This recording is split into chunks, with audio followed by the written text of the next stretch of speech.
Welcome back, traders. It seems that the US president is determined to acquire Greenland by any means necessary. During the weekend, he used his usual extreme tactic of import tariffs to win bargaining power over Greenland.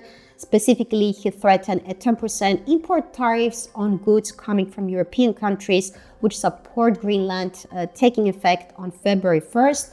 Those carbs could further increase to 25% in June in case negotiations don't lead to complete purchase agreement. And all this is happening as the global business and political elite is gathering in Davos, Switzerland for the World Economic Forum. So more geopolitical headlines could follow up later this week as President Trump has been invited to attend the event. But headlines may not be only about geopolitics later this week. The US corpus inflation and Bank of Japan's policy meeting are all on the agenda, coming out on Thursday and Friday respectively. And don't forget that the earnings season continues and releases may influence risk appetite in markets such as US indices as well as cryptocurrencies. So at this video, I'm going to analyze three key markets: gold, USDJPY, and Bitcoin against the US dollar. And now let's start first with gold, which of course hit a new all-time high at 46.90 earlier today in the wake of new tariff threats. But we also have the corpus inflation index on the calendar later this week, so rate cut expectations could also cause some volatility in precious metals. The data are expected to show a steady inflation at 2.8%. So this is still higher than the Fed's target of 2%. So let's see if more policymakers, let's see if rate cut expectations could be influenced by the data. Futures markets are suggesting don't expect any rate cut at the next policy meeting at the end of this month. But let's see if the data could affect rate cut expectations for the next policy meeting in March. Now, looking at the precious metal, we can see that the price is already trading very close to these resistance trend lines in near 4,722. That coincides with the 161.8% Fibonacci retracement level of this down leg over here. And slightly higher than that, we do have another key resistance territory at 4,820, where this longer term resistance line connecting the highs from 2025 and from April 2025 and October 2025 is located just below the 4,900 territory.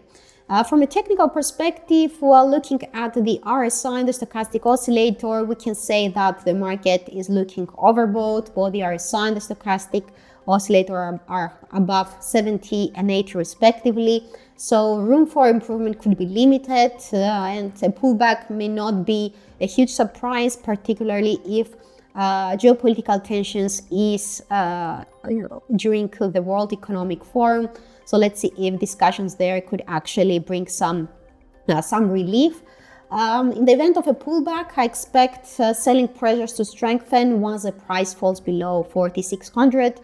In this case, the next support could come somewhere between 4,430 and 4,480. We do have an important support trend line within this territory, so a break below this could drive us straight towards the 50-day moving average at 4,300 level, and then additional declines from here would actually call for a negative trend reversal, would post a new lower low, so that could actually worsen the short-term outlook. Now looking at USDJPY, well, the pair has been continued to weaken. Earlier today, it almost approached the 20-day moving average near 157.30 as geopolitical tensions increased. But markets are also closely monitoring developments in Japan. A snap election is expected to happen in Japan in February, while the Bank of Japan will be also closely watched on Friday. Traders are waiting to see when the central bank is expected to increase interest rates. And although there are no expectations of a rate hike later this month, markets may be closely watching for any signals about April's policy meeting. So in case we get a hawkish central bank announcement, perhaps the yen could further strengthen, likely driving the pair below the important support territory 157.30 and below the 20-day moving average, in which case I expect support to come between 155.75 and 156.20. Then below that, any additional declines could target the 154.35 territory, which a break of which would actually officially mark a negative trend reversal. Looking at the RSI, the stochastic oscillator, well, we can see the indicators weakening. So it seems that downside pressures might dominate in the short term. Nevertheless, if the price finds enough buyers to stay within this bullish channel, I expect another test near the 158.90, which the price failed to claim last week. Then beyond that, the 160 mark could be also crucial to watch. Perhaps around this level, we may get fresh FX intervention warnings. If not, then the price could continue towards the 161.70 level, which was a key barrier during previous sessions. And then beyond that, all the attention will turn to the upper band of this bullish channel, currently seen around 163.35. And finally, looking at Bitcoin against the US dollar, well, the king of cryptos also faced the strong liquidation earlier today in the wake, as European leaders threatened retaliation against the US import tariffs.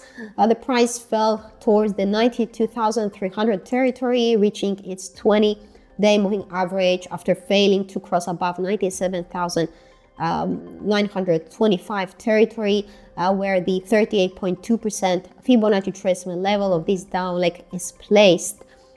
Whether the crypto could continue weakening in the coming sessions, well, we can see that both the RSI and the stochastic oscillator are sloping downwards, so there is chance for more declines. But looking to the downside, we can say that the market is still pretty much supported above its 20 and 50-day moving averages. The 50-day moving average could block downside movements along with this support trend line over here, both seen between 8,809,950 and 90,300. If we fail to hold here, then I expect a sharp decline towards the next pivot point seen near 84,885.